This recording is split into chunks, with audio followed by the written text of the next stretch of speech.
Halo semuanya, selamat malam. Selamat malam.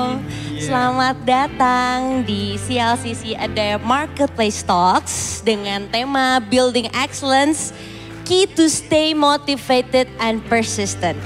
Sebelumnya teman-teman, perkenalkan nama aku Angel Lukito dan hari ini aku nggak sendiri, ditemenin sama... Iya, dan gue Alvin Hartanto dan hari ini kita akan belajar sama-sama sesuatu yang benar-benar esensi banget. Karena gue yakin apapun bidang pekerjaan teman-teman, ini value ini sangat-sangat penting untuk kita bisa bangun sama-sama bagaimana kita untuk selalu tetap punya motivasi di internal kita dan kita bisa membangun konsistensi ya. Yes. Dan anyway, Jel, ngomong-ngomong, Adapt itu apa sih Adapt tuh?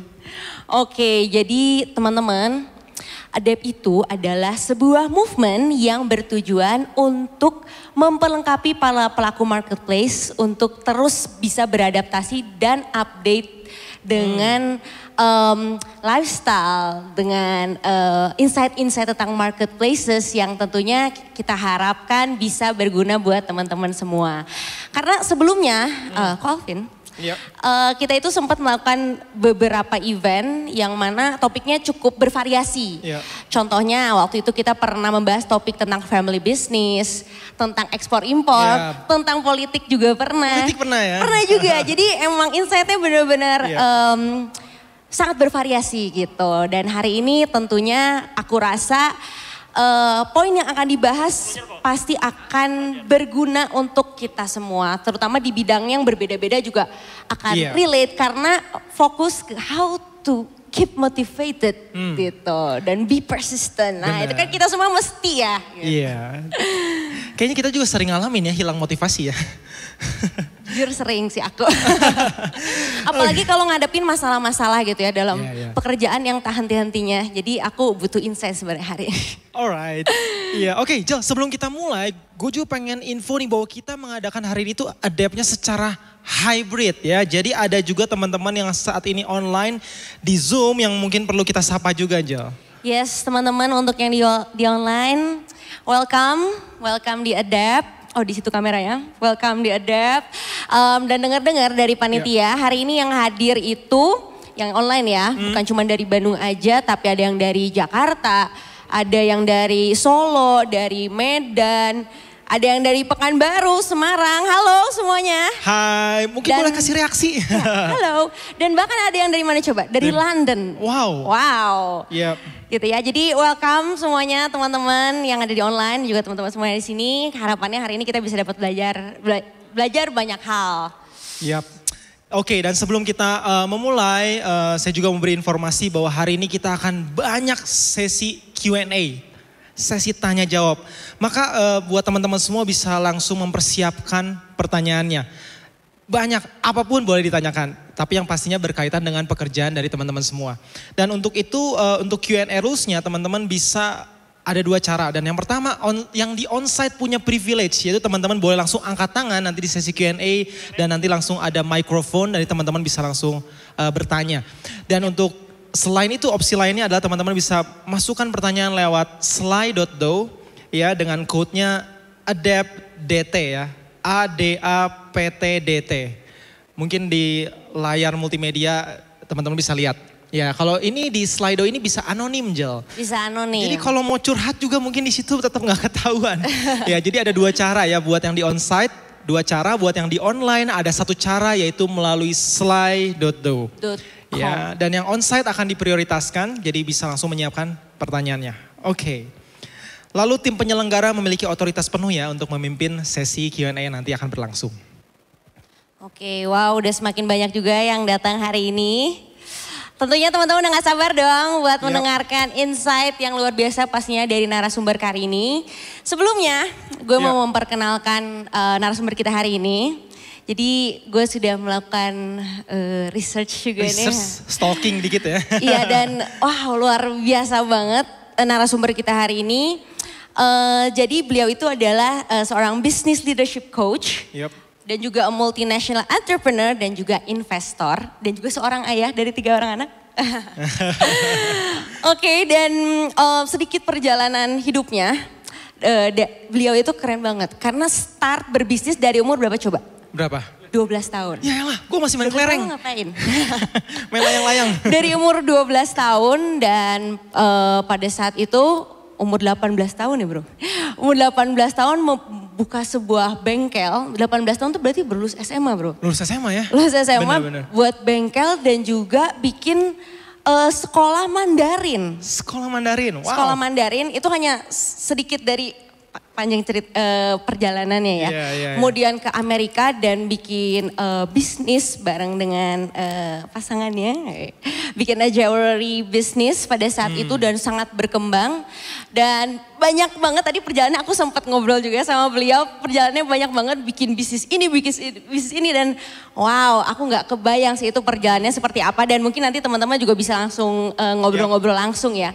Dan sekarang beliau itu juga seorang partner di Sovereign Capital Private Equity Firm yang mana sudah banyak bekerja sama dengan company-company besar ya teman-teman. Ada Bright Story, ini Bright Story, Lockheed, Sandit teman-teman tentunya pasti tahu kan. Yep. Tada gitu ya, dan Grab dan masih banyak yang lainnya juga. Kemudian beliau juga adalah seorang fokus di MDco, Million Dollar Company, which is adalah venture builder yang fokus di business leadership, coaching, and brand development. Yeah. Dan ini belum semuanya loh bro, jadi hari ini kita langsung ngobrol-ngobrol aja sama beliau. Aku undang teman-teman untuk bangkit berdiri. Yep. Kita sambut bro David Cokro Raharjo. Selamat malam semuanya, apa kabar? Ya luar biasa. Ya. Nama saya David Cokro Raharjo, seperti tadi udah dikenalkan pekerjaan saya yang pertama-tama adalah seorang pelatih. Saya adalah business leadership coach yang artinya adalah kita membantu para pengusaha untuk bisa membangun perusahaan mereka dengan pendapatan 1 juta US dollar mereka yang pertama. Nah tadi waktu dikenalkan oleh Angel, kenapa? Karena seperti yang kalian lihat dari umur 12 tahun dasarnya suka dagang. Kira-kira itu cerita saya dan kemudian umur 18 tahun, 19 tahun saya pindah ke Amerika Serikat. Saya punya kesempatan untuk di Indonesia ya dulu ya pada saat saya masih umur 18 tahun. Kalau saya kerja sesuatu ya teman-teman komunitas kadang-kadang suka ngomongnya adalah kamu anak kecil tahu apaan gitu ya. Dan kemudian nanti kalau kamu gagal gimana? Ini muka mau ditaruh di mana? Tanyanya begitu ya. And then when I was in the United States, beda sekali. Ya kan mulai daripada kita berolahraga, kita berbisnis. And people just somehow they say like, oh that's okay. Even if you fail, so what? Let's do it again. Dan saya seperti kayak ikan jatuh di kolam yang komunitasnya paling tepat. And oleh karena itu saya membangun lebih kurang 80 perusahaan dalam waktu 11 tahun. You know, and dari sana kita punya multiple exits, pulang ke Indonesia, jadi investor, dan sekarang menjadi seorang pelatih. Jadi kira-kira begitu perjalanan saya thus far. Wow, tepuk tangan boleh dong teman-teman. Kalau boleh tahu bro, pertama kali itu jualan apa pas umur 12 tahun? Jual kue. Oh jual kue? Iya, ini ada cerita cintanya juga. Gimana nih cerita cintanya? Gitu, gara-garanya adalah apa? Gara-garanya adalah saya disekolahkan pada saat itu sekolah paling mahal di kota Medan pada saat itu. Anak-anak raja beras, raja gula, raja ikan, semuanya rajanya anaknya sekolah di situ. Nah semuanya dapat uang jajan yang banyak, sedangkan ayah saya itu jual engine speedboat Yamaha. Kita mesti naik pickup pergi dari satu pesisir pantai ke pesisir pantai berikutnya untuk jualan kepada para nelayan. That's what my father, pekerjaan papa saya. Jadi kita nggak punya uang yang terlalu berkelebihan seperti anak-anak yang lain gitu. Wah jadi kalau lagi lagi break time ya kan teman-teman pada beli kue, beli sate padang, beli all those type of things gitu. And then so as the story goes, kelas 3 SD somewhat, like saya like this girl, right? And then so but I don't have the money to buy karena kita nggak kuat, beli sendiri aja nggak kuat, mau beli itu berdua, right? And then dari sana ceritanya saya mulai kasih tahu sama guru les saya dan saya bilang adalah gimana dari mana kita bisa dapat kue itu. Nah saya itu gampang, di Medan dulu ada satu tempat namanya Tahiti. It's a bakery shop and we went there, I look at it and saya belajar kayak matematika. Satu loyang kue kalau dipotong-potong, satu bijinya harganya X, kalau dibagi dengan 20 berarti kalau kita jual kita bisa dapat keuntungan jadi 2X. Okay. Nah diajarin sama guru matematika and the business was born. Wow. Oke. Jadi sebenarnya itu kan awalnya banget ya gitu ya. Cuman pada saat perjalanannya tadi Bro cerita ada 80 company. Company, ya. benar banget. Nah itu yang aku cukup penasaran adalah gimana cara mendapatkan idenya gitu. Itu aku penasaran sejujurnya. Melihat peluangnya dari mana? Karena berarti dari tadi umur 12 tahun udah bisa pintar melihat peluang gitu. So apapun bisnis daripada teman-teman semuanya, saya sering banget ditanya pertanyaan itu. Before saya menjawab pertanyaan itu, saya mau pastikan bahwa ini adalah anak umur 18 tahun. Ini adalah anak umur 20 tahun yang saya tidak, kalau hari ini 42, saya melihat ke belakang, saya merasa bahwa kemarin itu saya bukan retailer. Saya itu bukan pengusaha. Saya pada saat itu adalah pedagang. Nah, pedagang sama pengusaha itu beda sedikit. Pedagang itu adalah jago dagang. Mic ini dibeli harga 10.000 perak, bisa disewakan 20 kali, masing-masing 1 kali 1.000 perak, untung 10.000. Nah, itu pedagang. Tapi kalau bangun bisnis, nah jadi saya lebih maunya melompat kepada bagaimana caranya supaya kan topiknya adalah excellence. Bagaimana kita bisa terus termotivasi dan kita bisa persisten melakukan sesuatu. Oleh karena itu teman-teman semuanya tadi saya dijemput sama Bro dan juga dijemput sama si Daniel. Nah Danielnya pengusaha, saya mulai tanya-tanya. Waktu udah tanya-tanya saya jadi tahu gini, oh rupanya si Daniel ini bukan cuman sekedar pedagang, jualan cat. Ternyata ini botol-botol suka sepeda motor, suka mobil. Dia bilang bisa, saya tanya, saya uji, saya tanya, bisa gak bongkar sepeda motornya, hancurin semuanya terus pasang balik. Oh bisa, dia bilang begitu. Saya bilang oh gitu ya. Nah itu rahasia yang pertama untuk bagaimana kita mendapatkan opportunity. Karena kita bangun dari mana? Bangun dari sesuatu yang memang saya sendiri suka. Gitu. Nah kebetulan untuk saya dari kecilnya sukanya matematika. Dari kecilnya semua pelajaran semuanya jelek kecuali satu, matematika. You study in the US, right? Ya, kalau kita ambil SAT, my maths was perfect. Wow. Oke. Cocok jadi pedagang. Iya, gitu. Nah, jadi untuk teman-teman yang lain mungkin itu yang pertama ya saran saya, yaitu adalah bangun bisnis berdasarkan apa yang memang saya bisa. Gitu ya. Nah, di antara saya bisa dengan bisnis itu kadang-kadang the slippery slope ya atau jurangnya itu adalah Anda membisniskan hobi Anda. Jadi sebagai contohnya adalah saya jagoan ngecat, tapi di luaran sana kagak ada orang yang butuh cat saya. Saya jualan hobi nih berarti, bukan jualan sesuatu yang dibutuhkan oleh masyarakat. Nah, berarti tanda penghubung daripada sebuah opportunity adalah gua bisa, ada yang perlu. Nah, kalau kita hubungkan itu, a business then is born. Jadi tetap harus ada dua hal yang dipertimbangkan juga ya gitu. Dan beda loh pedagang sama pembisnis tuh. Gitu. Dan jadi pertanyaannya adalah Bro. Gue yang nanya kan? Lu aja yang nanya. Nah, gue mau nanya nih kok. Tadi kan berarti ada perjalanan membangun banyak ya. Bisnis, lihat peluang, bisnis, lihat peluang, bisnis, lihat peluang. Nah, sesuai tema kita hari ini nih. Itu gimana caranya bisa tetap punya ambisi, terus punya motivasi. Kan ada orang bikin satu company juga ya lelah ya, ini puluhan gitu kan. Udah lelah satu aja udah lelah. Siapa ya di sini yang satu aja udah lelah. Nah itu gimana caranya supaya bisa stay motivated, stay itu.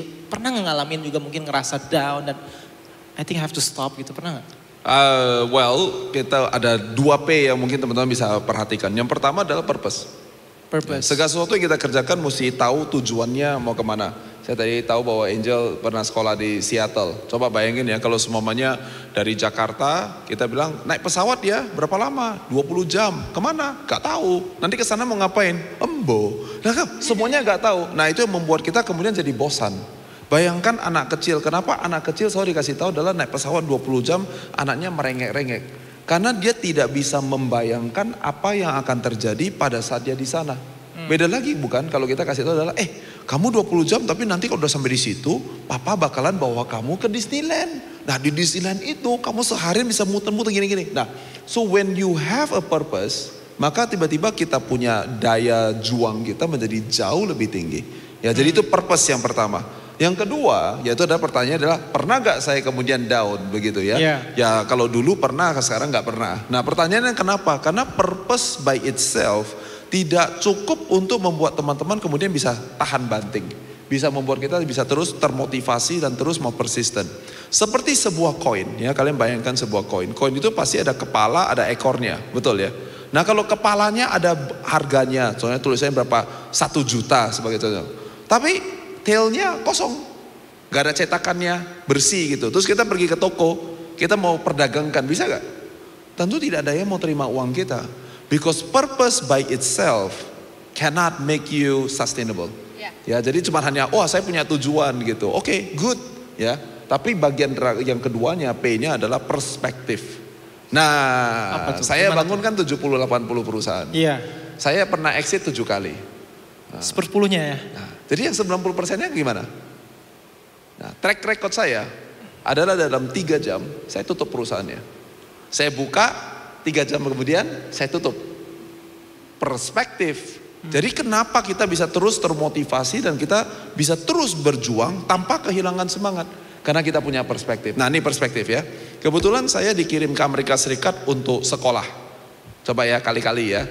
Uang sekolahnya adalah 40.000 US dollar per tahun. Oke, berarti kira-kira adalah 600 juta rupiah.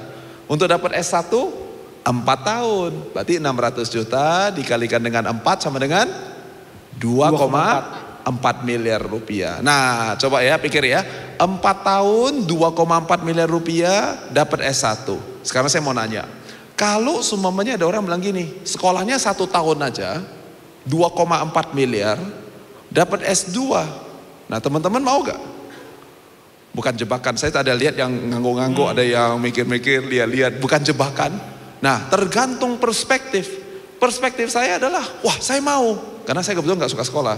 Jadi saya bilang kalau bayarnya sama, waktunya lebih pendek, dapatnya S2, of course I want it.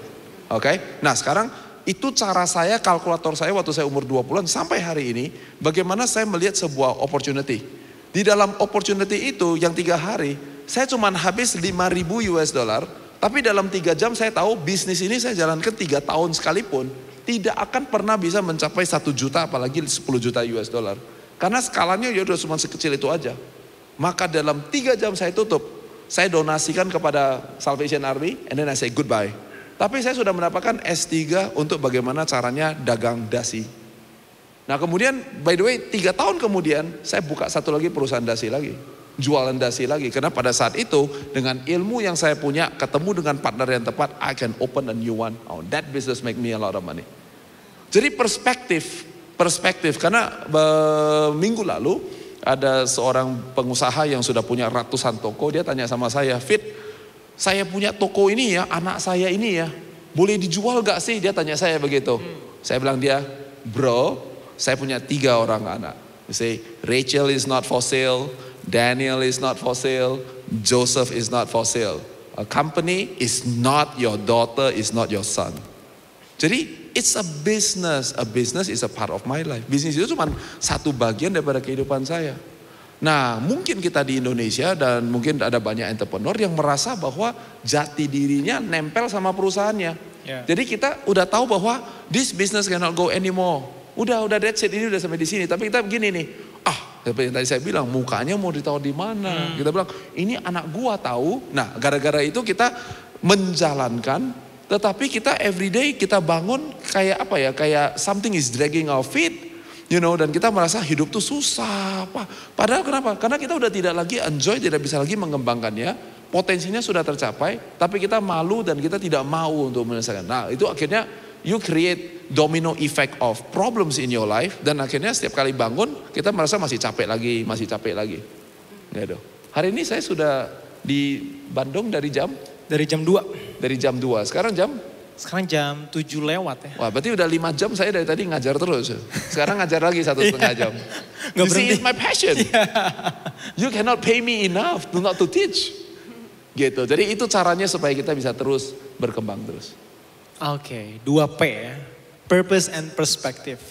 Nah kalau saya pengen lebih mendalami tentang purpose, dan itu mungkin dikaitkan dengan kehidupannya David ya. Waktu pertama kali mulai umur 12 tahun, apa tuh purpose ya? Uang gitu. Mau jadi orang paling kaya dong. Oke. Tapi pasti ingat ya, waktu umur 12 loh 12, ya. No, actually waktu umur 12 I want to impress my girlfriend. impress your Yeah, girlfriend. saya waktu saya umur gagah 16 tahun, saya bilang saya mau jadi orang yang paling kaya. Gitu. And then kemudian I think it continues to grow. Sebelum saya berumur 25 tahun, kita sudah punya net worth di atas $1 juta. And then I thought like, we want to have even more, ya kan? And that's where I started to realize bahwa hidup tidak hanya sekedar cari duit lagi, and then it back you. Umur 26 tahun, saya mulai bertanya-tanya tentang kalau gitu saya sebetulnya mau ngapain ya, gitu. Dan karena itu di umur 26 tahun, pada saat itu hashtag saya, kalau ada hashtag zaman itu, hashtagnya adalah helping others to succeed. HOTS, HOTS. Gitu ya, helping others to succeed gitu. Tapi hari ini kalau kalian pergi ke website saya, tulisannya hashtagnya adalah getting you there. It's not about getting me somewhere, it's about getting you to your destination. Nah di MDco, kita translate itu dengan mengatakan bahwa adalah build your first $1 million company. Gitu. Jadi it's your first $1 million company, bukan $1 million company saya yang pertama. Jadi saya punya kebanggaan dan pride-nya saya adalah pada saat CEO saya bilang adalah I have finally reached $1 juta dalam pendapatan. Wah, kita sekarang sudah $50 juta dalam pendapatan. Dan itu memberikan pada saya sebuah kepuasan dan sebuah direction of life yang lebih mahal daripada sekedar make money. Ya, jadi it evolves. Jadi kalau teman-teman di sini ada yang mungkin musimnya masih gini adalah tujuannya apa? Tujuannya make money lah, gitu ya kan? Ya, jadi nggak apa-apa. Menurut saya it's okay, you can progress. Cuman kalau mau supaya supaya bisa leap-nya lebih cepat. Sepanjang saya bangun, sepanjang teman-teman bangun dan pikirannya adalah I want to be the richest man, I want to be the most powerful woman atau whatever it may be. Takutnya Anda agak pelan untuk sampai di tujuan. Kenapa? Karena sepanjang hidup saya dan hati saya hanya tentang me, myself and I, gue, maka dunia kita juga sebesar cuman ya gue doang. Tapi begitu kita bilang adalah, ini adalah demi keluarga saya sebagai contohnya, nama baik keluarga saya. You guess what? Dunia Anda hanya sebesar ya nama baik keluarga Anda. Tapi begitu hati kita sekarang bilang adalah saya mau menjadi jawaban, menjadi solusi untuk kota Bandung. Guess what? Maka dunia Anda juga menjadi sebesar Bandung. Ya, saya ada reputasi di Indonesia, ketemu kanan, ketemu kiri, semua orang kenal. Dulu orang bilang, orang dari luar negeri kalau mau buka bisnis Indonesia, dia bilang adalah go find DT. You know why? Karena situ temannya dia, situ temannya dia, semua temannya dia. And the reason for that bukan karena kita punya banyak uang, tetapi adalah karena apa? Karena kita sudah banyak membantu banyak orang. Nah pada saat kita berkontribusi dalam kehidupan orang lain, akan ada justification yang akan kembali kepada kita, and I make you a promise right now. Kalau yang kita lakukan adalah kita berkontribusi, justification yang diberikan oleh orang lain atau customer Anda kepada kalian, satisfaction-nya akan lebih mahal daripada harga dollar sign atau rupiah yang ditaruh di dalam bank account-nya kita.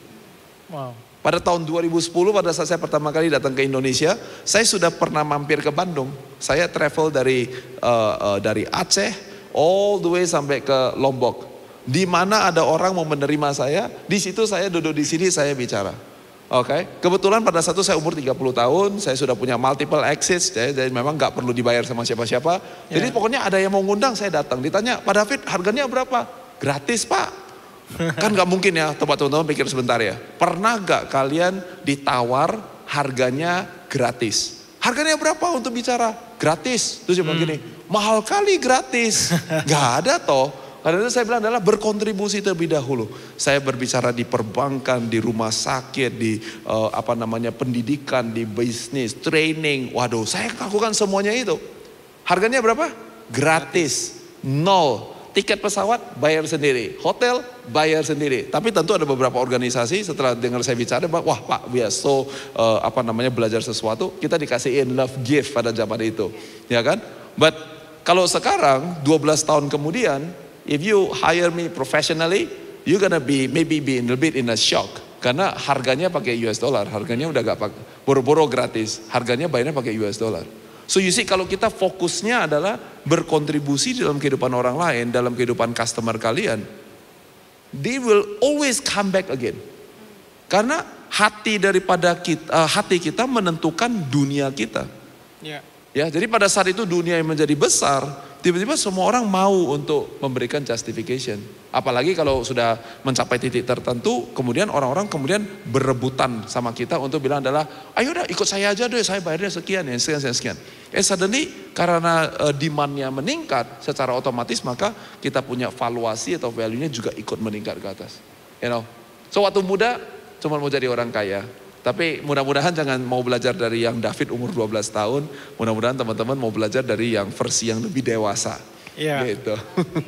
Tapi berarti dalam perjalanan menemukan ibaratnya purpose-nya tadi itu juga it takes time, it takes a lot of ups and downs maybe ya sampai pada akhirnya menemukan purpose yang mungkin bisa dibilang sekarang lebih dewasa tadi kan ya. Dan pada saat menjalankan perjalanan itu tentunya kan ya banyak ups and downs-nya gitu. Belum tentu semua kerja kerasnya itu selalu berhasil kali ya. Mungkin di sini teman-teman banyak yang pengusaha atau misalnya teman-teman di sini juga di bidangnya masing-masing mungkin mengalami juga ya yang namanya udah usaha nih sekeras mungkin tapi hasilnya kok begini-gini aja gitu. But I think from your experience mindsetnya tuh kayaknya beda gitu. Sampai pada akhirnya sekarang bisa di titik ini gitu dengan pengalaman yang banyak. Sebenarnya mindset apa sih yang dimiliki gitu untuk menghadapi hal-hal tersebut? Ya, here's my advice ya. Sebenarnya bukan saya udah lakukan terus sama terus, and then kemudian hasilnya nggak kemana-mana. Itu sebabnya banyak orang yang menjadi putus asa atau jadi kayak merasa aduh hidup kok kayak begini ya, bisnis gua kenapa cuma begini aja ya. Coba bayangkan teman-teman, tadi kita ngobrol-ngobrol ya, saya 1 minggu olahraga 8 kali. 1 minggu olahraga 8 kali. Hari Minggu saya olahraga 2 kali. Nah sekarang saya nanya ya, kalau saya pergi ke gym, saya lakukannya begini, 3 jam. Kira-kira ototnya keluar gak? Enggak keluar dong, ya kan itu namanya bukan olahraga. Boleh ngantornya di gym, tetap aja berlemak, gak bisa jadi otot, betul ya? Iya. Oke, sekarang berarti saya mulai olahraga. Siapa di sini jangan angkat tangan. Siapa di sini yang kalau pergi ke gym kan, ada semuanya udah 20 mesin di dalam gym itu, terus setiap mesin semuanya dipakai. Apalah semuanya dikerjakan, 3 bulan kemudian tetap tidak ada perubahan. Tapi ada orang-orang tertentu yang pergi, betul gak? Cuman 20 menit, 40 menit, 3 kali 1 minggu, setiap kali ketemu dong, gila bro, badan lu tambah jadi aja ya. Kuncinya apa coba? Kuncinya apa? Kuncinya yang satu tahu caranya, yang satu lagi adalah coba-coba. Iya. Oke? Sporadis. Nah, jadi kalau mau bangun bisnis supaya bisa terus berkembang, kuncinya adalah kita harus mengerti bahwa kita tahu apa yang sedang kita kerjakan. Saya bertemu dengan banyak pengusaha yang mengatakan bahwa adalah, I've done everything I got. And it's true. Anda sudah memberikan segala-galanya yang Anda punya. Waktu Anda, uang Anda, tenaga Anda, keringat Anda, darah Anda. Bahkan mungkin istri, anak, keponakan, semuanya udah dikerahkan. Tetapi hanya karena kita sudah melakukan segala-galanya, tidak berarti kita pasti sukses. Jadi kuncinya di mana? Anda harus tahu caranya bagaimana. Nah untuk tahu caranya bagaimana? Here's the key. Do not reinvent the wheel. Jadilah orang yang suka membaca. Suka belajar. Karena kenapa? Di luaran sana sudah ada orang yang pernah lewatin. Anda bukan orang pertama, gak bahkan jadi orang terakhir yang mau melakukannya. Ya jadi itu kuncinya. Dari sana kemudian kita melakukan itu kita bisa. Nah dalam perjalanannya setelah kita belajar, pasti masih ada masalah. Bisnis itu adalah menyelesaikan masalah. Nah ini seperti ini nih. Kalau pernah kasih gembok yang ada 4 atau 5 nomor. And then you have to find it. You have to unlock it. Nah untuk unlock it kita perlu diligence. Dan terus melakukan lagi. Terus melakukan lagi. Kalau kerja mikirin kerjaan. Kalau lagi makan mikirin kerjaan. Lagi mimpi pun boleh mimpi kerjaan. Nah pada saat kita terus memikirkan itu. That's how people say that excellence is in the details. Karena pada saat kita memikirkan semua yang kecil itu, maka keluarlah hasil-hasil yang bagus. Nah ini rahasianya kan seperti kalau kalian main video game atau apa gitu. Pada saat kita udah lewat level 57, dilewatin 17.000 kali gak lewat-lewat. Pada saat naik ke level 58, kita mungkin kalau bisa kita posting di setiap sosial media yang kita punya, bilang yeah finally I got it. And itu yang memberikan pada kita satisfaction untuk kita now say I'm gonna go to the next level. Jadi tetap semangat. Berarti bukan work hard aja tapi kudu work smart. Work smart. Dan juga tadi ada statement yang menurut aku cukup menarik sih. Bisnis itu adalah menyelesaikan masalah. Iya. Jadi mungkin buat teman-teman gitu yang kayak desperate, aduh kenapa nih masalah datang lagi ya. Bisnis yang menyelesaikan masalah berarti ya. Berarti mindsetnya harus dirubah kayak gitu. Alright. Oke. Oke, nah sekarang kita akan ada kesempatan buat langsung masuk ke Q&A session. Jadi teman-teman semua bisa mungkin boleh memberikan pertanyaan. Dan saya ingin memberikan kesempatan dulu nih buat teman-teman yang mau bertanya yang hadir secara onsite. Kita hargai lebih. Adakah yang mau bertanya secara langsung? Mungkin boleh angkat tangan. Saya hitung sampai 3, 1, 2. Oke, oh itu ada. Nah, boleh berdiri mungkin Kak, dan mungkin boleh sebutin namanya dulu, usianya. Usia boleh ya? Boleh lah. Dan pertanyaannya. Semuanya dengan Titin. Tadi di perbincangan tadi di awal kan Bapak banyak berbicara tentang membangun bisnis di awal.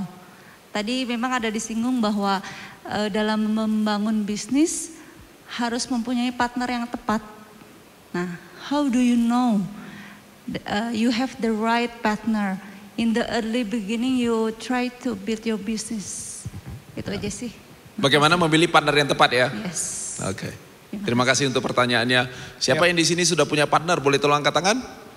Oh ada satu, ada beberapa. Oke, gini ya, saya seumur hidup Bu, saya belum pernah cari partner. Gitu. Saya hanya mau mengerjakan bisnis yang saya bisa kerjakan dengan baik. Oke, saya belum pernah. Jadi kalau ada bisnis yang saya lihat, terus saya bilang gini, wah gak tahu cara kerjanya. Ya gak kerjain. Kenapa? Karena itu yang mengakibatkan nanti saya harus bergantung. Apalagi kalau seumpamanya sebagai contohnya adalah Angel adalah orang kerja saya. Berarti bisnis saya, tapi saya bergantung sama Angel. Saya bilang itu kurang bijaksana. Saya hanya mau melakukan sebuah bisnis yang dimana saya bisa mengerjakan sendiri dengan baik. Hari ini partner saya yang paling baru namanya adalah Mary Riana. Mungkin beberapa dari teman-teman kenal. Saya gak pernah cari Mary Riana dan Mary Riana juga gak pernah cari saya. Tetapi di dalam kira-kira 10 tahun belakangan ini, di dalam industri kami yang berbeda-beda, saya melakukan apa yang saya bisa lakukan dan saya melakukannya dengan baik. And so is Mary. Mary dan Alpha suaminya mereka membangun bisnis Mary Riana Group dengan sangat luar biasa, dengan besar. Satu hari kita bertemu karena visi kita sama. Dan pada saat visi kita sama, kita bertemu, kita berembuk. Nah ini yang penting.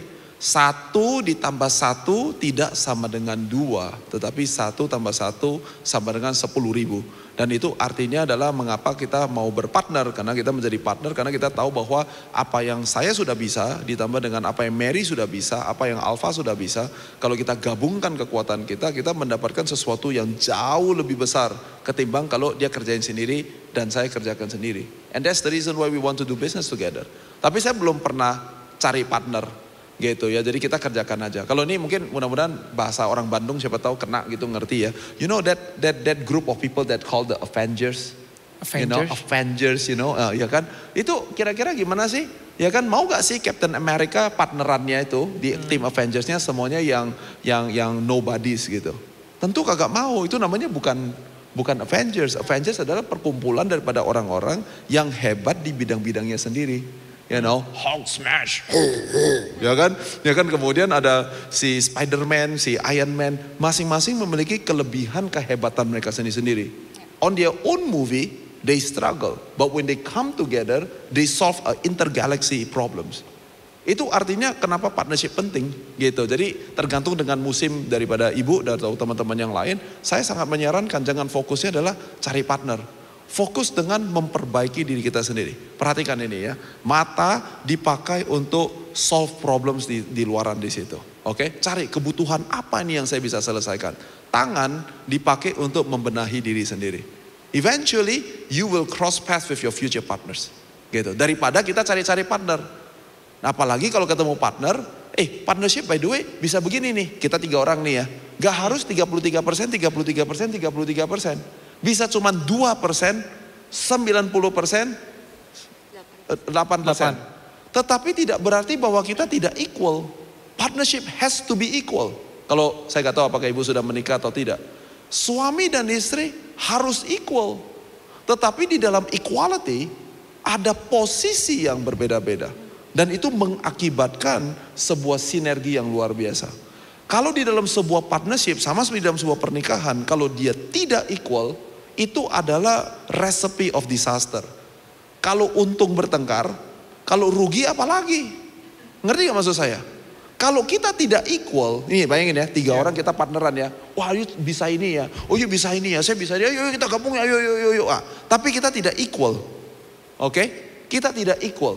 Pada saat untung, Angel kan bilang begini, enak ya jadi lu orang berdua ya. Gua yang kerja keras, lu cuma nikmatin aja. Padahal, apalagi kalau dia cuma punya 8%. Kalau dia yang punya 90%, walaupun cuma 2%, dia tetap akan bilang adalah enak lu ya. Gak ngapain dapat 2%.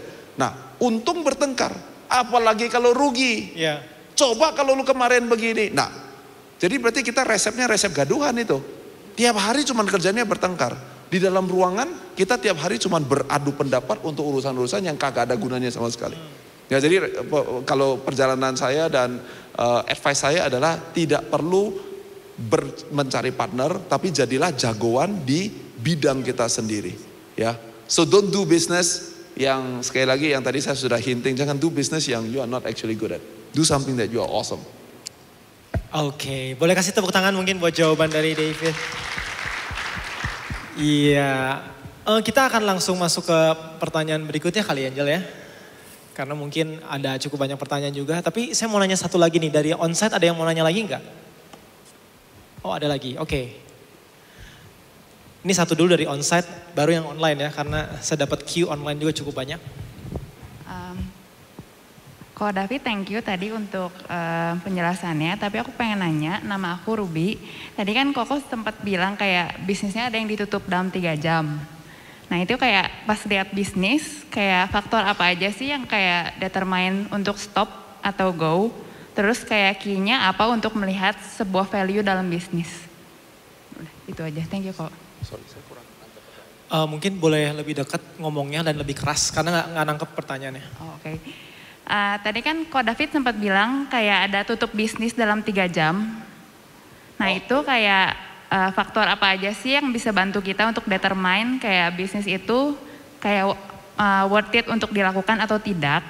Terus kayak apa yang membuat sebuah bisnis menjadi valuable? Yep, very good. Apa yang membuat bisnis menjadi valuable dan kenapa bisnis itu dalam 3 jam? Ini jawab yang kedua dulu ya. Kenapa bisnis itu dalam 3 jam? Karena waktu saya ada di Tiongkok, saya lihat kacamata, saya lihat dasi, dan saya bilang, wah cuman berapa? Cuman 10 sen, cuman 20 sen. Imajinasi nomornya gitu ya, saya udah lupa. Intinya saya bilang, mana mungkin bisa rugi nih bisnis kayak begini. Ya gitu ya. Jadi saya belilah 1 kontainer ceritanya. Dikirimlah ke Amerika Serikat. Waktu barangnya sudah turun, saya jual. Kenapa gak laku? Kan begitu toh, harusnya beli 10 sen, orang lain jual $20 kan harusnya laku gitu ya. Yeah. Saya baru tahu adalah, oh rupanya yang di Amerika Serikat ada yang jual 9 sen. Jadi saya beli 10 sen, jual 9 sen. Jadi saya pikir adalah, loh kok kekangguran ya? Orang saya mau jual 10 sen, orang jual 9 sen, ngapain kita tuh? Udah donate aja.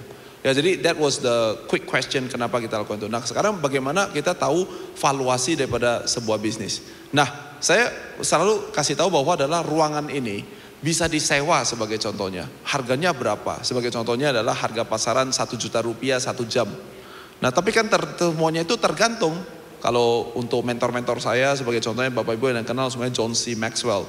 Kalau John C. Maxwell duduk di sini in your opinion ini harga cuma 1 juta 1 jam. Tentu tidak. Loh kalau sekarang saya bawa Barack Obama untuk bicara di sini, harganya masa cuma 1 juta 1 jam. Kalau saya bawa Tony Robbins bagaimana? Nah itu semuanya berhubungan dengan valuasi. Jadi bagaimana kita menghargai sebuah value bisa dilakukan dengan 2 cara. Yang pertama yaitu adalah dengan creating value. Ya dan khususnya di zaman-zaman sekarang ini guys, saya dikasih tahu desas-desus katanya orang Bandung itu sangat kreatif, sangat pinter-pinter. Jadi kita mesti create value. Create value. Kenapa? Karena value itu ada di sini. Oke?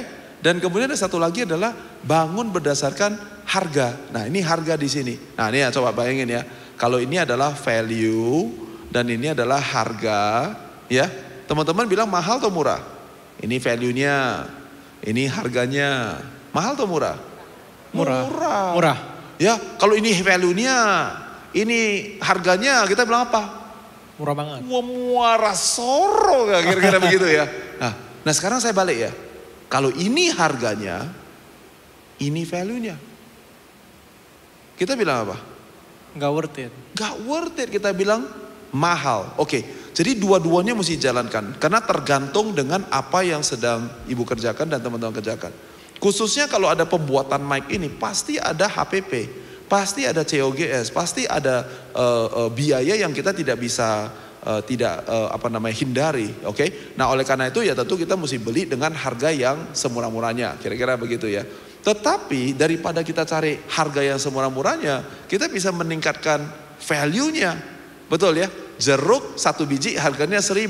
Jeruk yang diperes dimasukkan ke dalam botol harganya gak 1.000, mungkin jadi 3.000. Jeruk yang sama di jus dapat 1 botol yang sama tapi ditaruh di hotel bintang 5. Gak jadi begitu, harganya 30.000. Betul gak?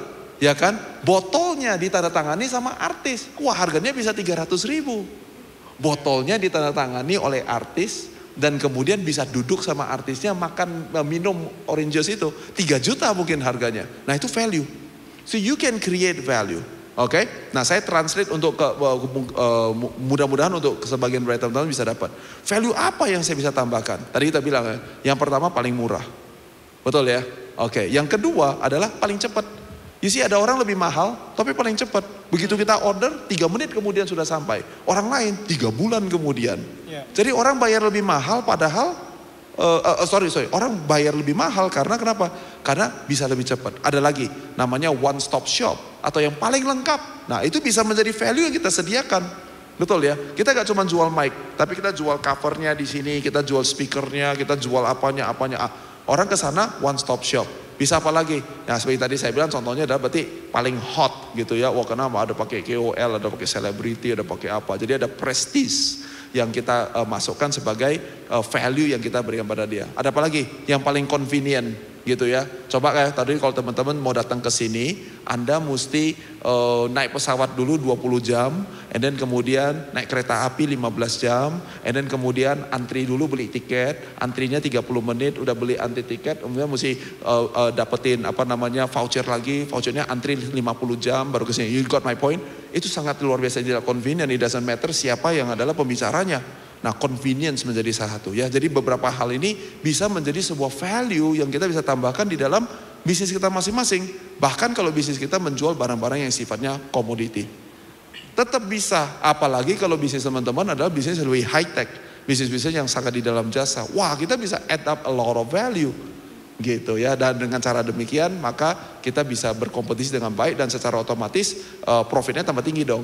Nah kalau profitnya tambah tinggi berarti valuasi dari perusahaan kita tentu menjadi juga semakin tinggi. Ya mudah-mudahan membantu. Thank you untuk bertanya. Wow. Kasih tepuk tangan boleh. Kalau tadi pertanyaan yang kedua adalah gimana caranya kita tahu untuk si bisnis ini tuh worth it atau enggak untuk diperjuangkan. Karena mungkin kalau di Indonesia sering kali ya kita itu ngerasa bisnis kita tuh part of ourselves yang tadi bro bilang gitu. Mungkin si bisnisnya ini tuh enggak terlalu profit gitu. Atau bisa juga kan kita mikirnya oh bisnis ini tuh masih lagi staging yang berkembang misalnya fase awal. Dan kalau menurut saran dari bro, gimana caranya kita ngedivine bisnis ini tuh worth it atau tidak gitu? Ya sekali lagi saya yang pastinya gak bisa kasih tahu jawaban yang pasti, tidak ada formula yang pasti. Kalau bisa nama saya diganti, jangan jadi coach, jangan jadi investor. I want a new title, okay? My name is God David. Ya, karena kalau saya bisa tahu ini bisnisnya jalan atau enggak gitu ya. Jadi itu cara saya untuk mungkin jokingly kasih tahu sama teman-teman bahwa at the end of the day you gotta go with your gut, you gotta go with your belief. Gitu ya, karena ternyata apa yang kita percayai itu memiliki kuasa yang jauh lebih besar daripada fakta-fakta yang bisa diberikan. Let me give you a small little story yang baru terjadi 2 hari yang lalu. Ya kan 2 hari yang lalu anak saya yang nomor 2 lagi main di playground, jatuh di bawah betis sisi, robek 15 stitches. Oke, pada saat ibu guru telepon kepada saya, anak saya nangis.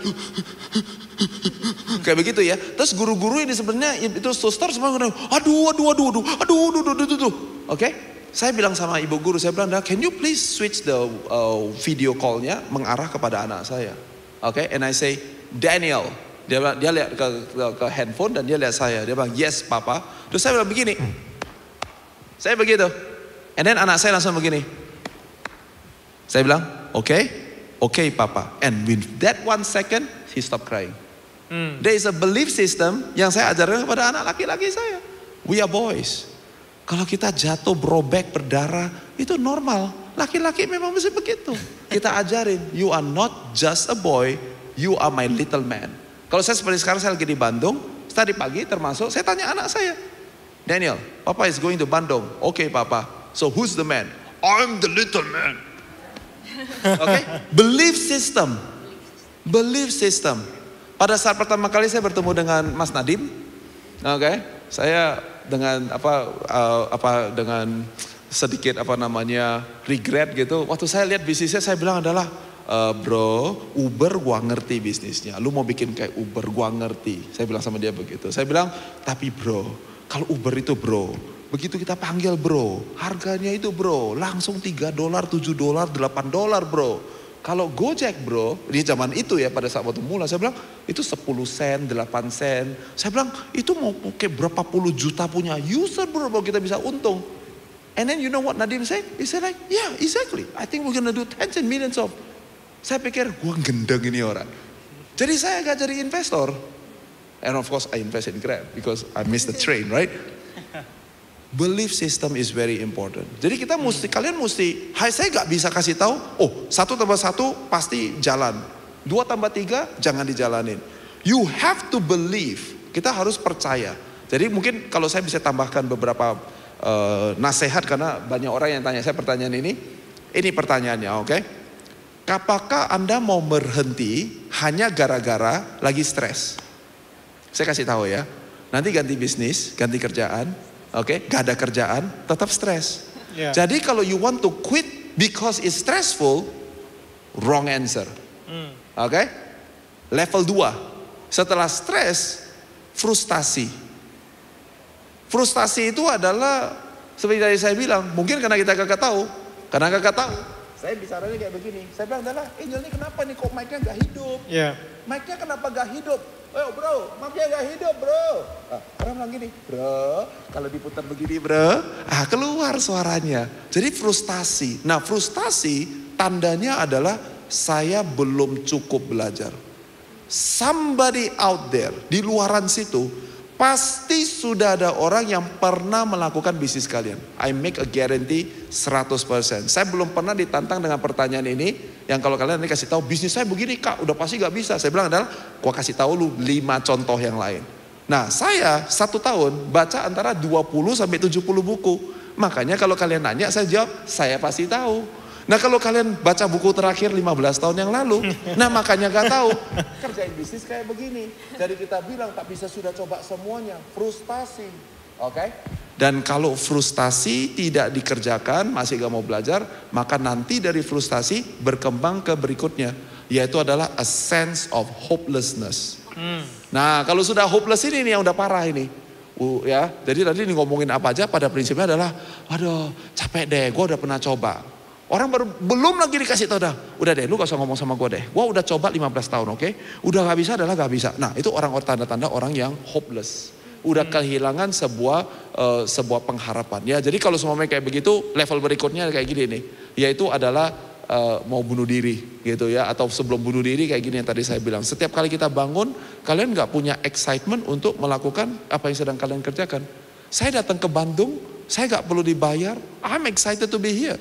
Setiap kali ada orang bilang adalah Fit ngajar dong pengusaha-pengusaha di Indonesia. I'm always there. I'm always there because it got me excited. I'm full with hope. Saya mencoba untuk menyelesaikan hal-hal yang orang lain tidak bisa selesaikan. Ngerti gak? Ya, jadi kalau semuanya benar atau salah doesn't matter. Kalau sudah sampai di titik teman-teman bilang begini, Fit, gue udah rasanya mau kayak bunuh diri. Itu business not worth it.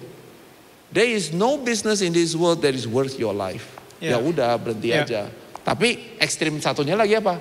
Ya karena saya stres. Waduh, kalau cuma stres, saya kasih garansi nanti pindah bisnis lain dapat stres lagi. Ya, jadi berarti sebenarnya dalam pengalaman saya, yaitu adalah pinter-pinterlah untuk terus mau belajar. Ya. Fill your cup. Karena frustasi itu kebanyakan kayak begini. Frustasi itu bukan karena gak ada jalan keluar, tapi karena kita tidak mau belajar. Contoh lagi, ya kan? Kita tidak mampu dan tidak mau dan tidak kepingin untuk berkolaborasi dengan orang lain. Ya saya gak tahu teman-teman ngerti gak kalau saya bilang NDA, ya Non-Disclosure Agreement. Oke, saya sebagai seorang investor, saya gak tahu berapa sering saya dimintain untuk tanda tangan NDA. Oke, dan saya bilang sama si pengusaha, saya bilang adalah, kalau kamu perlu saya sign NDA, you don't need my money. Kalau kamu bisa share yang kamu yakin tidak perlu NDA, dan saya akan baca informasi itu. Dan ternyata di dalam 12 tahun ini, saya belum pernah sign NDA. You know why? Because there is nothing new under the sun. The biggest gap in the world, jurang terbesar di dalam dunia ini, bukan antara orang yang punya ide dan yang tidak punya ide. Perbedaannya adalah antara yang punya ide dan yang mengerti cara eksekusi. Itulah jurang pemisah yang terbesar. Dan frustasi pengusaha yang terbesar adalah ini. Karena gak ngerti cara eksekusi.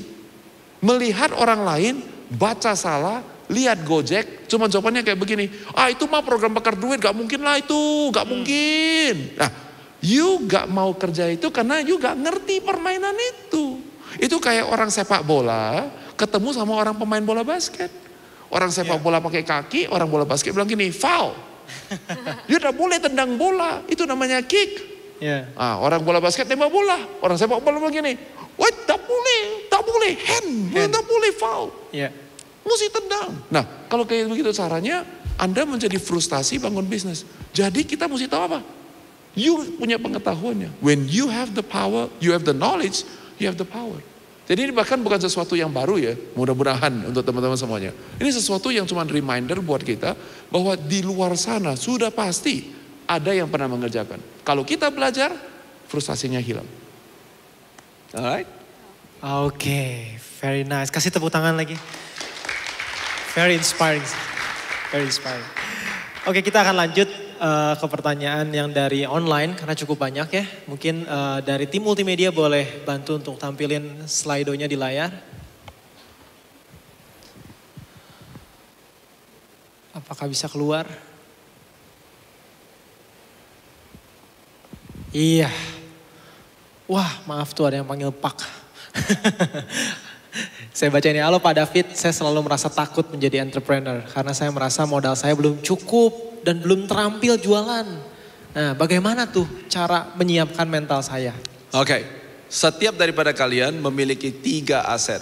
Gak peduli kayaknya laki-laki atau perempuan, umurnya masih 10 tahun atau umurnya adalah 80 tahun ya. Agama apa saja, apalagi warna kulit, apalagi rambutnya keriting atau lurus, doesn't matter. Yang sudah gak ada rambut atau yang rambutnya apa, it doesn't matter.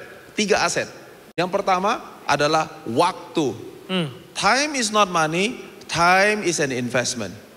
Saya tadi lagi naik kereta api 3 jam bersama dengan partner saya Andrew, dan saya bilang sama Andrew, sekarang you lihat kalender saya penuh gak? Dia bilang, kok bukan cuman penuh kok, cari lu punya waktu itu paling susah sejagat raya. Dia bilang begitu. Saya bilang adalah, nah kalau 10 tahun lalu menurut saya kalender saya sesibuk ini gak?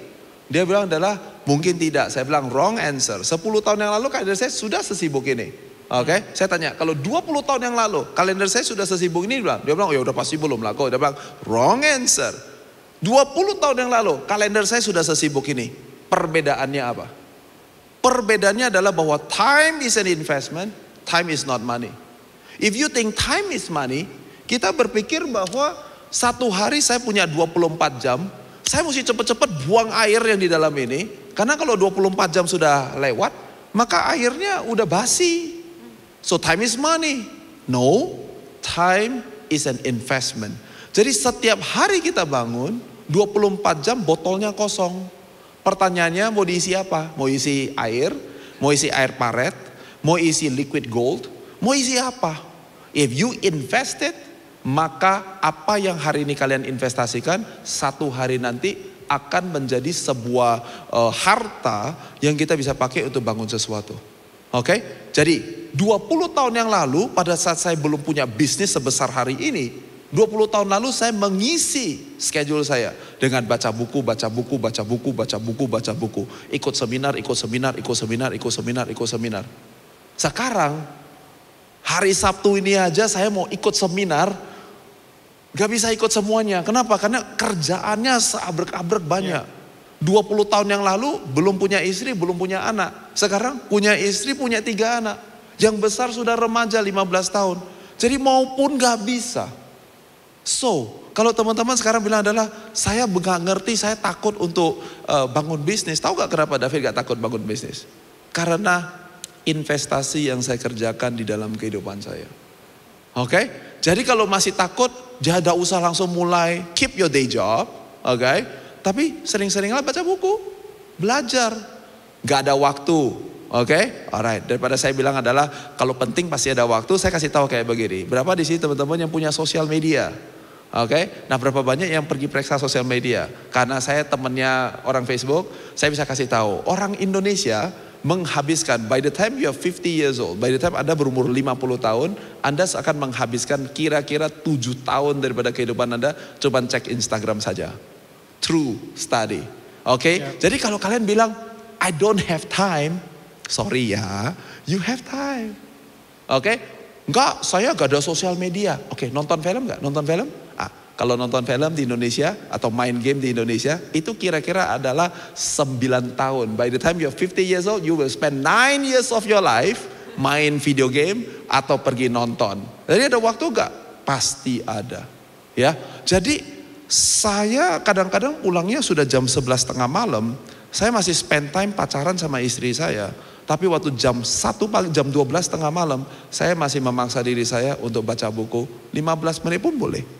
Tapi saya tidak mau tidur sebelum saya belajar.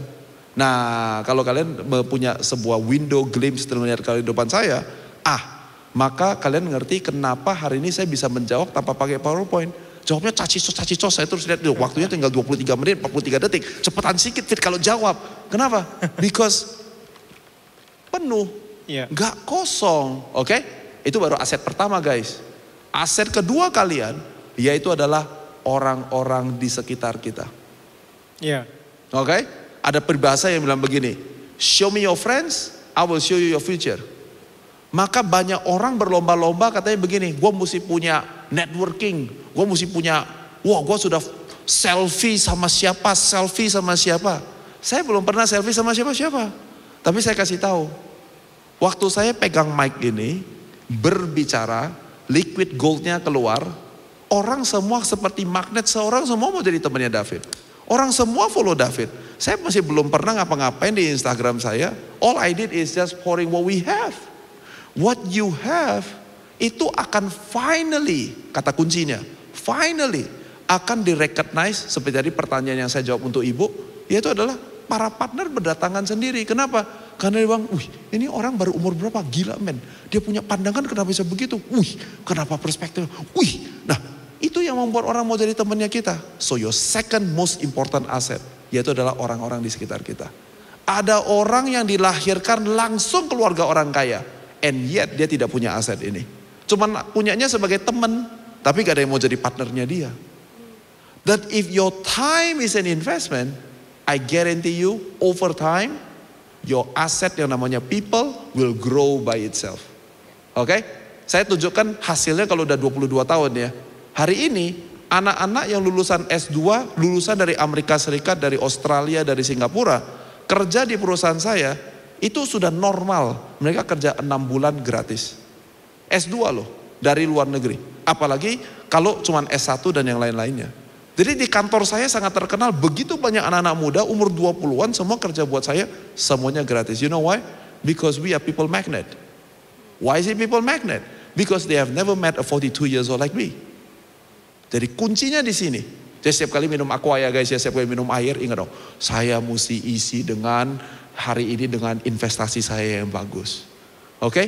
Boleh cek sosial media? Boleh. Mau nonton? Boleh. Mau main video game? Boleh. Tapi jangan lupa untuk ngisi diri kita dengan liquid gold. Dan yang terakhir, oke? Aset kita adalah apa? Uang. Bener, bangun bisnis tadinya gak ada modal. Itu memang perlu uang. Tapi kalau kalian punya ini dan punya orang, uang akan datang dari mana-mana. Jangan khawatir. Ya kalau dilanjutin 5 jam gak selesai, percaya dulu aja sama saya. Invest in your time, build people around you, money will follow you. Nanti lain kali undang saya lagi. Wow, keren banget. Nah, karena memang bener banget sih ya. Sekarang itu anak-anak Gen Z, bukan cuma Gen Z doang sih. Main sosial media tuh bisa di atas 6 jam gitu. Dan bilang gak ada waktu buat belajar. Padahal waktunya banyak sebenarnya. Dan investing your time to learn is very important. Ya. Oke, kita langsung lanjut ke next questions. Next question, mungkin kita tanya yang onsite dulu aja nggak apa-apa. Oke, di sana ada yang mau bertanya? Yang mau bertanya jangan lupa ngomongnya agak keras ya. Yes. Angkat tangan lagi boleh dan langsung berdiri aja. Boleh perkenalkan dirinya dulu ya. Halo, aku Angel. Kau mau nanya, kalau misalnya bisnis lagi growing kan rasanya tuh banyak aspek-aspek yang deketan mic-nya ya, deketan. Yang kalau misalnya bisnis Oke. Yaudah aku pulang. Halo kok, aku mau nanya kalau misalnya bisnis lagi growing itu kan rasanya banyak aspek-aspek yang bisa diperbaiki gitu. Tapi tuh kas tuh masih terbatas untuk memenuhi semua itu dan terkadang tuh bingung menentukan mana yang beneran butuh atau tapi sebetulnya mana yang beneran butuh, mana yang sebetulnya nggak butuh-butuh amat. Nah terus gimana caranya secara bijak menentukan prioritas aspek mana dulu yang sebaiknya diperbaiki. Makasih. Oke, thank you. Bisnis kalau lagi down guys, itu mesti diperhatikan jangan semuanya langsung bilang bisnis gua lagi jelek, semuanya begitu ya. Contohnya ya, ini contoh aja ya. Kalau semuanya orang yang jual tanah untuk kuburan kayak gitu, kalau tiap hari dia bilang adalah bisnis gua jelek gitu. Nah, karena apakah dia mengharapkan setiap hari orang mesti meninggal gitu kan? Tentu tidak. Gitu ya, atau semuanya Anda adalah seorang dokter, Anda mau gini, gimana caranya supaya si bro ini setiap hari datang berkunjung ke dokter 10 kali, itu dokternya berarti goblok, betul gak ya? Dokter yang hebat adalah dia jarang-jarang pergi ke dokter, harusnya kan begitu ya. Jadi jangan terlalu cepat untuk bilang bahwa bisnis saya lagi down. Business has a cycle, ada siklusnya. Gitu ya, jadi itu yang mungkin perlu diperhatikan. Nah kemudian yang kedua, berarti kalau apalagi nih yang saya bisa prioritas, apa nih lagi nih yang saya bisa bicarakan, mungkin bersahabat dengan 6 huruf ini ya, yang 3 yang pertama adalah AOF, Average Order Frequency. Ya kemudian kita mesti bertanya adalah orang ini butuh saya berapa sering ya? Ada bisnis kita yang dibutuhkan sama orang adalah setiap hari. Contoh sikat gigi ya, semuanya sikat gigi minimum 1 kali sehari, betul ya. Jangan 1 minggu sekali, nanti gak ada temennya gitu ya, betul kan? Nah, jadi dengan cara demikian kita tahu bahwa adalah kalau odol ini satu unit itu bisa dipakai untuk 3 bulan, bisa dipakai untuk 1 minggu atau dipakai untuk berapa lama. Contoh kalau bisa dipakai untuk 3 bulan, hari ini saya beli, and then saya belinya lagi adalah 3 bulan dari sekarang, itu namanya average order frekuensinya benar. Betul gak sih? Kan 3 bulan habisnya. Tapi kalau semuanya kita selama 3 bulan, 90 hari kita teleponin si David terus. Pak David beli odol dong. Pak David beli odol dong. Pak David kapan beli odol saya lagi? Nah lama-lama Pak David deh gak mau beli. Dia bilang resesi dia orang sih. Odol gua masih belum habis terus teleponin gua terus. Kita bilang bisnisnya down. You become the trap of your own business. Parfum. Anything that you sell ada siklusnya. Oke? Yang kedua adalah AOV, yaitu adalah average order value. Oke? Jadi sebagai contohnya, habis beli odolnya, kita bilang begini, gimana kalau odolnya pakai 3 bulan tapi sikat giginya dipakai setiap bulan ganti. Nah, masuk akal gak? Ya kan? Atau dia udah beli odol, kita bilang begini, kenapa gak beli fill in the blanks? Ya kan? Nah dengan cara demikian kita bisa meningkatkan value-nya. Nah baru terakhir berarti adalah kita memikirkan tentang strategi. Strategi ini adalah kita bilang begini, oke, dia datangnya hanya 3 bulan datang sekali. Gak apa-apa, tapi waktu 3 bulan sekali datang kita bilang gini, kita mau ordernya meningkat 2 kali lipat. Atau kita bilang begini, selama ini dapatnya cuma 3 bulan 1 kali, bagaimana setiap bulan datang, tadi saat dia datang dia disediakan dengan barang yang berbeda-beda. Sama seperti tadi yang saya cerita tentang strategi, tentang pembuatan value. Mungkin karena toko kita adalah paling lengkap, mungkin toko kita adalah yang paling cepat. Dan itu mengakibatkan customer datang lagi dalam kehidupan kita. Oke? Nah untuk masuk ke 2 tahun ke depan, perhatikan ini aja. Oke, 2 hal, yaitu kalau mau bangun bisnis ya. Sekali lagi saya nggak tahu bisnisnya apa, tapi mudah-mudahan berguna. Yang A, yaitu adalah perhatikan bahwa the behavior atau tabiat daripada customer kita bisa berubah. Pada saat BBM naik lagi sekian persen, tabiat customer kita akan berubah. Jadi perhatikan itu dan mengerti AOF, AOV-nya perubahannya seperti apa. Oke, yang B-nya yaitu adalah teknologi yang available. Guys, kita hidup di tahun 2022, hampir masuk ke tahun 2023. Harus pakai teknologi. Saya kasih sedikit rahasia ya. Kenapa bisnis kita bagus-bagus ya? Karena waktu sebelum ada terjadi COVID-19, kita sudah investasi di semua perusahaan teknologi. Restoran biasanya restoran kecil, ruangan kayak begini mungkin bisa ada 20 orang kerja kalau sebelum COVID. Betul atau betul? Ya kan? Tapi waktu kena COVID, karena ada jaga jarak dan semuanya cuma boleh 2 orang. Nah, untuk bisa jalanin 2 orang butuh apa? Teknologi. Ya, jadi maju ke beberapa tahun ke depan ini, termasuk teman-teman yang ada di Bandung harus memperhatikan teknologi. Ya, kalau kita tidak memperhatikan kedua hal ini, sekali lagi that's what creating a lot of frustration. You know? Karena gak tahu. Nah, kalau sudah tahu jawabannya dan memperhatikan, nah maka kita punya bisnis juga bisa menjadi lebih efektif. Very nice. Very nice. Oke, kasih tepuk tangan dulu dong. Iya, waktu sudah semakin menipis. Oke, teman-teman yang ada di onsite, apakah ada yang mau bertanya lagi? Tadi ini bawa baju di rumah. Oh ini, yang di depan dulu deh. Ko Surya, silakan kok. Udah tahu. Itu mic-nya kok. Oke, thank you David. David, saya mau nanya. Kan banyak orang bilang, aku punya bisnis. Tapi kenyataannya itu semua depend one man show. Kan banyak entrepreneur yang sebenarnya mereka wira swasta biasa. Nah, bagaimana langkah untuk menjadi beneran membuat suatu bisnis yang benar gitu. Sehingga kan seperti David juga kan bisa build banyak bisnis gitu kan. Dan yang kedua adalah tadi diceritakan bangunlah bisnis sesuai dengan purpose-nya kita, dengan apa yang kita suka. Tetapi mungkin dari David yang tadi cerita ada 80 company, itu kan belum tentu semuanya disukai. Nah, saya pengen tahu apa benang merah sehingga itu bisa berjalan semuanya. Thank you. Saya jawab ya, bisnis yang baik ada 2 rahasia. Yang pertama adalah pelanggan yang puas. Catat baik-baik, pelanggan yang puas. Jadi bisnis yang sukses bukan gini, karena gua happy. Ya, kalau gua happy belum tentu pelanggan puas, bisnisnya gak jadi. Oke, pelanggan yang puas, catat ya. Ada 3 rahasianya. Yang pertama, dia pakai produk saya. Yang kedua, dia beli produk saya. Yang ketiga, dia promosikan produk saya. Jadi kalau dia cuma pakai, tapi kalau suruh beli gak mau. Makanya itu ciri-ciri khas pelanggan yang sebenarnya frustasi sama kita. Cuman mungkin no choice sih. Atau dikasih gratis sih. Oke? Jadi use, buy, promote. Alright? Yang kedua, yaitu adalah saya punya tim harus bertumbuh. Pertanyaan yang gampang. Di sini ada bersama dengan saya, partner saya umur 32 tahun. Sudah bergabung bersama saya beberapa tahun. Pertanyaan yang gampang. 3 tahun yang lalu kalau ketemu sama Andrew, sama sekarang 3 tahun kalau kalian pernah ketemu, kalian pasti bilang gini, gila bro, setiap kali ketemu lu tambah keren aja. Dan itu berlaku untuk tim saya yang umur 30 tahun, 40 tahun, 20 tahun. Orang-orang di sekitar saya sebenarnya jadi jagoan-jagoan semuanya. Simple question. Seperti koin dengan 2 sisi. Kalau pelanggan puas tapi timnya tambah cuman hanya diperes setiap hari diperes sama kita aja. Itu adalah resep gagal. Atau satu lagi ada gini. Wah kita tiap hari ada bangun tim. Tapi pelanggannya frustasi sama kita. Bisnisnya sudah tidak jalan juga. Jadi pelanggan yang puas dan anggota tim kita yang bertumbuh karena keberadaan kita, itulah rahasia membangun bisnis yang sukses. Oke, pertanyaan kedua, yaitu adalah I'm passionate about it, tapi kadang-kadang saya ada kerjaan yang saya tidak suka. Oke, nah kita harus semuanya membeda-bedakan antara apa yang namanya adalah strength zone-nya saya dan dibedakan dengan apa yang merupakan comfort zone-nya saya. Satu adalah area kekuatan saya, satu lagi adalah area kenyamanan saya, gitu ya.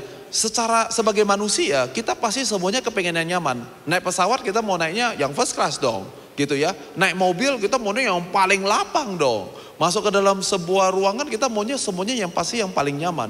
Tetapi kalau kita mau naik ke level berikut kita, bayangkan Hanya ada sekian banyak orang di dunia ini yang mampu untuk menaklukkan Gunung Everest. Untuk menaklukkan Gunung Everest itu, dia latihannya itu bisa 4 tahun, 5 tahun dan menghabiskan 6 bulan, 8 bulan untuk naik gunung itu dan belum tentu berhasil. Tetapi untuk mereka yang bisa berhasil mendaki Gunung Everest itu, wah itulah jadi orang-orang yang masuk di dalam buku-buku sejarah. Betul gak? Sama juga, kalau kita semua, kalian pernah baca buku daripada seperti Steve Jobs atau Bill Gates atau Elon Musk dan things like that. If you read the book is a book of struggles. Karena dia penuh dengan tantangan. Oke, gini ya bro ya, saya kasih tahu. Ini di ruangan ini lihat di lampu sorot, AC, screen, ini semua pakai listrik betul ya. Coba kalau semuanya itu listriknya itu dari PLN cuma pakai 1 saklar, cuma pakai 1,5 ampere untuk hidupin semuanya, bisa gak? Tentu tidak bisa. Jadi kalau mau jadi pengusaha yang hebat, kita adalah pengusaha yang terus tambahkan CBN-nya itu terus. Terus tambahin tuh jadi 5 ampere, tambahnya jadi 5 biji, 6 biji. Supaya apa? Mau AC hidupin 10.000 biji pun no problem. Nah itulah yang membuat bisnis jadi besar. Oke, jadi bagaimana caranya saya bisa menaklukkan, mengalahkan rasa suntuk atau kerjaan-kerjaan yang saya tidak suka. Saya berjanji kepada diri saya sendiri. Kalau cuman untuk lewatin kelas TK, siapapun di dalam ruangan ini pasti bisa. Jadi dari orang yang akan di finance, yang tidak suka finance, saya hari ini bisa jadi investor. Oke? Nah saya kasih yang kalian mungkin gak bakalan kebayang. Saya bisa gunting rambut, saya bisa manicure, saya bisa pedicure, saya bisa kerjakan kerjaan-kerjaan yang secara normal itu orang pikir ngapain juga ini orang kerja ini baca buku-buku kayak begitu. Because saya percaya bahwa adalah kalau cuman untuk manicure tapi kelas TK ya, jangan saya dilawan sama kelas dunia ya, kalah lah. Tapi kalau kelas TK saya juga bisa. Saya ngerti prosesnya dari 1 sampai akhir. Ngerti gak? Jadi segala pekerjaan di dunia ini saya bilang begini, ingat tadi yang saya bilang, saya belum pernah membangun bisnis yang saya gak bisa. Jadi untuk menjadi investor ada begitu banyak hal yang sebetulnya saya tidak mengerti. Tapi saya bilang begini, kalau kelas TK aja masa gak bisa sih Fit? Jadi yang saya jagoan, yang saya passionate, that's one thing. Tapi yang saya gak bisa, saya gak suka, saya bilang kelas TK saya harus bisa. Udah bisa. Setelah kelas TK udah bisa, saya bilang gini, masa SD gak bisa? SD bisa. Pertama kali saya, ini cerita terakhir, and then I'm let you go ask question again. Pada saat pertama saya jadi investor, saya duduk di sebuah ruangan, the whole room is talking about CN. Okay, the CN is this, the CN is that. Saya lagi pikir CN apaan ya? Karena saya punya anak kecil 3 tahun pada saat itu, saya pikir CN itu apa? Tahu? Kalau orang tua harusnya tahu, Cartoon Network. I was thinking like, what does Cartoon Network has anything to do with investment, right? Only that later on saya di Wikipedia saya tahu, convertible note. Bukan udah convertible note, I was like, apaan ya convertible note? Jadi sambil lagi meeting saya tanya Om Google, saya baca. Gua ngerti. Maksud lu tuh convertible tuh kayak mobil di convert. Maksudnya gua kasih lu loan, kasih pinjaman, tapi nanti berapa tahun lagi diganti jadi saham. Itu tuh namanya convertible note. Gitu aja gak ngerti. Nah you see, TK. Karena sekarang saya PhD. Saya S3 kalau cerita CN. I don't know how many dozens of companies that I have invested dengan menggunakan konsep 1 CN. Bentuknya beraneka ragam. Every deal is different. Tapi TK-nya apa? Cuman sekedar baca Google. Ngerti gak? Jadi jangan terlalu gampang untuk bilang adalah, ya memang gue kayak urusan gini-gini gue paling gak bisa. Urusan teknis gue paling goblok nih, gue paling gak bisa. No, you know if kita mulai dari merangkak. Kalau dari merangkak kita bisa, you akan belajar berdiri. Nah lama-kelamaan bro, akan ketemu versi 22 tahunnya. Ini orang diajak ngomong kayaknya kok gak ada yang gak tahu ya ini orangnya. Semuanya bisa bicara. Tadi 5 jam ya. Cerita politik, cerita ekonomi, cerita bangun bisnis, betul ya? Kenapa? Karena belajar dari merangkak. Oke, itu rahasia saya. I don't have a fancy secret. Secret saya adalah saya tidak takut jatuh. Anak umur 3 tahun kalau lagi belajar berdiri jatuh, kita gak bilang sama dia kan, goblok lu berdiri aja gak bisa, betul gak? Ya kan, dia ngompol, dia bilang goblok lu kencing aja gak bisa pergi ke rumah, betul gak? Kita kan bilang, aduh pinter ya, kamu bisa tahu pampersnya basah ya, betul gak? Tapi masa kalau itu 42 tahun, masih kencing pakai pampers gitu. Ya kan, so you grow from a child and you keep on growing until you become an expert di bidang kita. Oke? Wow, keren banget.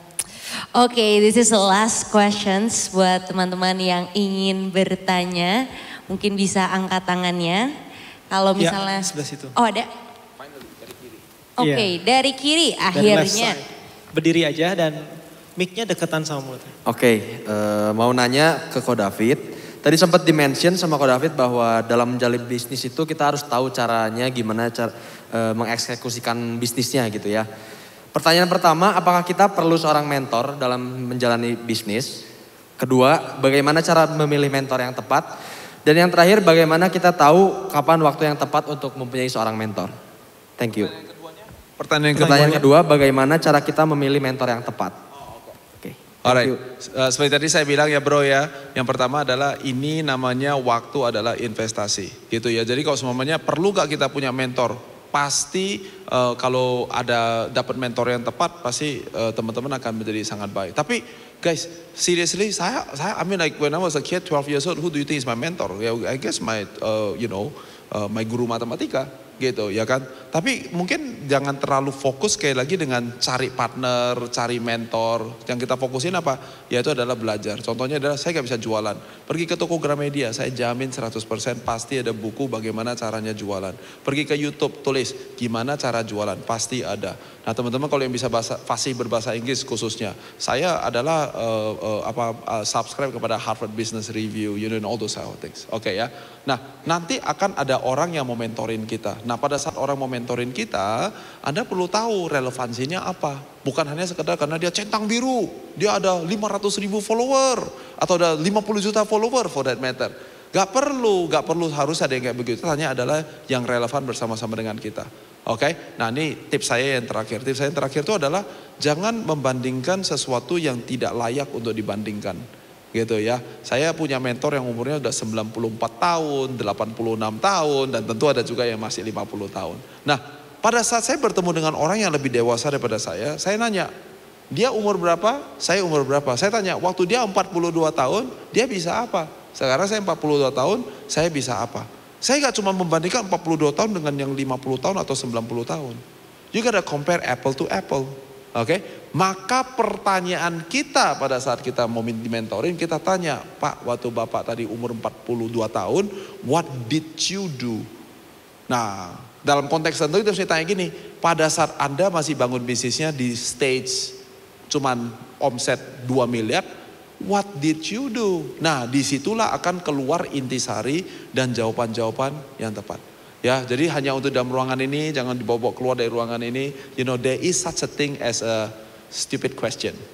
Oke, jadi kalau nanyanya pertanyaannya yang kurang bijaksana, Anda sudah punya mentor pun tetap tidak belajar apa-apa. Kenapa? Karena pertanyaannya salah. Contoh-contoh pertanyaan salah guys, yang saya harap kalian gak usah diikutin, yaitu adalah bagaimana caranya untuk bisa jadi orang kaya. Gimana caranya bapak atau ibu bisa dapat uang $1 juta atau things like that. Itu adalah pertanyaan-pertanyaan yang menurut saya itu bisa dijawab dengan 17 angle yang berbeda-beda, tapi belum tentu akan membawa Anda ke tempat di mana Anda perlu berada. Tanyailah pertanyaan-pertanyaan bagaimana mereka menciptakan progres dan apa yang mereka kerjakan untuk bisa memproses diri mereka atau organisasi mereka dari titik A ke titik B. Disitulah pada saat saya bertemu dengan orang-orang yang hebat, cuman hanya dengan 10 menit, 15 menit, saya sudah mendapatkan sebuah ilham yang besar. Dan saya bilang, wah ini orang ternyata bisa jadi orang hebat, orang besar, bukan cuman karena hoki, nah gitu ya, bukan cuman sekedar karena sabar, bukan karena hanya sekedar, mungkin di sini yang lebih religius, karena takut sama Tuhan, sembahyang tiap hari 17 kali, itu semuanya baik dan luar biasa. But it's not the secret. It depends on the question that you ask. Okay? That's for me. Yeah, very nice. Karena masih ada 2 menit lagi, mungkin boleh nggak?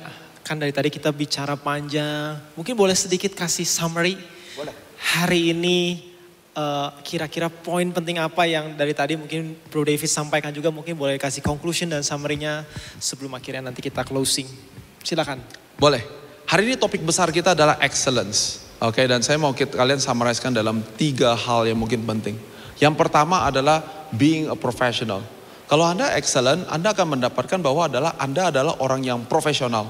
Orang yang profesional adalah orang yang akan menerima kompensasi untuk pekerjaan yang sedang dia kerjakan. Kalau Anda tidak excellent, nobody will ever pay you. That's point number one. Oke? Yang kedua, excellence itu biasanya di-anchor, dijangkari oleh passionnya kita.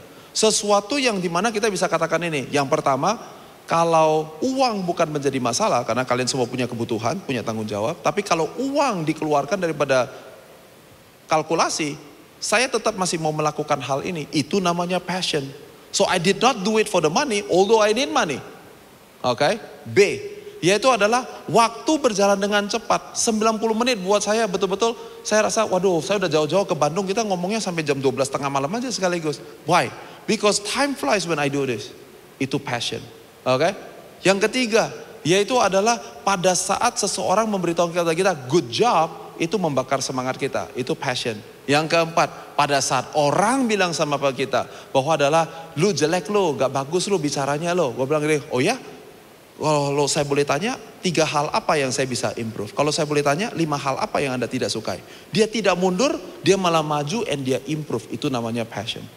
That is excellence. Oke? Yang ketiga, ini poin. Yang pertama profesional, yang kedua adalah passion, dan yang ketiga yaitu adalah perseverance. Excellence is in the perseverance. My partner Mary Riana selalu suka bilang begini, success, 80% of success is only in showing up. Perseverance. Oke, saya tadi kasih tahu kunci yang pertama daripada perseverance. Yang pertama namanya adalah purpose dan perspektif. Oke? Yang kedua namanya adalah unlock and unleash. Unlocknya tadi sudah bahas sedikit, but unleash. Unleash itu seperti kayak mainan anak-anak mobil yang kalau ditarik ke belakang krek ke belakang, goblok lu, mobil lu mundur. Tapi pada saat dilepas, dia lari dengan lebih cepat kalau kita dorong mobilnya. That is called unleash. There is something in you that need to be unleashed. Tapi Anda harus praktek untuk mau mundur dulu. Itu sebabnya setiap 29 hari saya mengambil 1 hari sabatikal. 1 hari sabatikal itu I reflect on the 29 days yang sedang saya kerjakan. Udah sesibuk ini masih mundur fit. Unleash itu melatih otot perseverance-nya kita. Oke? Yang ketiga saya sudah disebutkan yaitu adalah stress and satisfaction. Ya, jangan cari bisnis yang gak ada stresnya. Orang udah mati aja stres kok. Kita hidup gak mau ada stres ya. Jadi mesti melatih stres. Yang terakhir tadi saya sudah sebut sedikit yaitu adalah heart and hope. Dunia Anda hanya sebesar hati Anda. Kalau hati saya gue, dunia lu cuman gue. Kenapa dunia kita luas? Karena saya selalu mikirin orang lain, mikirin bangsa dan negara. Jadi lama-lama jadi kayak magnet. Pergi kemana aja semua orang mau jadi temannya kita. Dan di dalam itu kita bisa membangun harapan yang besar. Oke? Jadi ada 3 yang besar. Yang pertama sekali lagi adalah dalam profesionalismenya kita. Yang kedua dalam passionnya kita. Dan yang ketiga yaitu dalam perseverance. Kalau teman-teman punya 3 hal ini dan kalian lakukan ini, lain kali kita ketemu lagi atau mungkin kalian ke Jakarta kelihatan saya bilang, Kak David, saya mau kasih tahu saya sekarang adalah orang yang excellent because I can make you a guarantee. If you build these 3 things, you will become excellent in the work that you do. Gak bakalan jadi gampang baper, gak bakalan jadi kalau bahasa keluarga saya jadi tofu dan tempe. Tapi jadi Iron Man. Wow, keren banget, tepuk tangan semuanya. Oke, itu closing yang powerful sekali. Kalau gitu terima kasih banyak buat insight yang begitu banyak dari Bro David. Kita persilakan Bro David kembali duduk. Kasih tepuk tangan sekali lagi untuk Bro David. Banyak banget belajar ya hari ini Jol ya.